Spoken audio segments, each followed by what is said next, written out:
Anyway, unang-una po, congratulations po sa mga parents, no?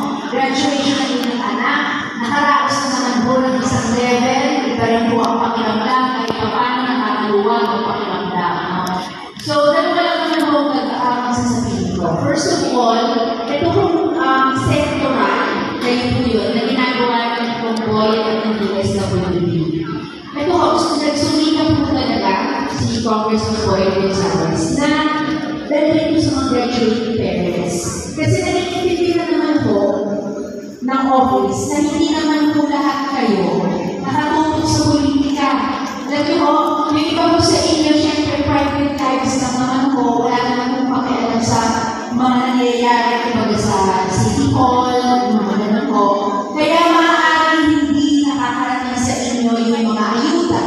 Nakikita nyo lang yan sa FB na may mga financial assistance, ganyan. Kasi sasabihin ninyo, ay, mabuti din sila lang, di ba? Buti ba sila sana all?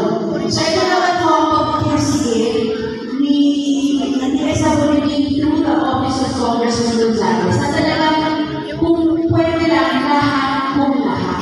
Dahil hindi naman po talaga ang kailangan sa panahon ngayon.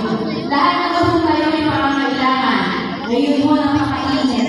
Alam namin, ang taas-taas ng kuryente, expect nyo. O kaya sa tubig, I'm sure ang taas ng mga billings na market sa inyo. At ito naman, of course, ito, graduation, maridadagdagan na ito. Hopefully, bahala na kayo sa celebration sa graduation ng inyong mga anak. Diba ho?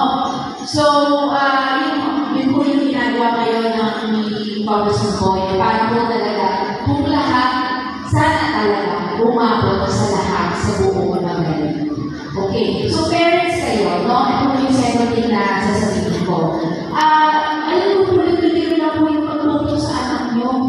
Kasi ho, ako ho, ang anak lang namin, ni Convoy, may kampan kami, twins, babae at lalaki. Hindi na ho kami nag-anak ulit kasi babae at lalaki, mayor po siya no.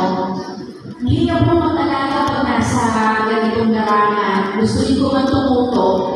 Siyempre, hati-hati yung priorities ko. Ang hirap gusto. So, yun ako, yung anak namin. 20 years old na.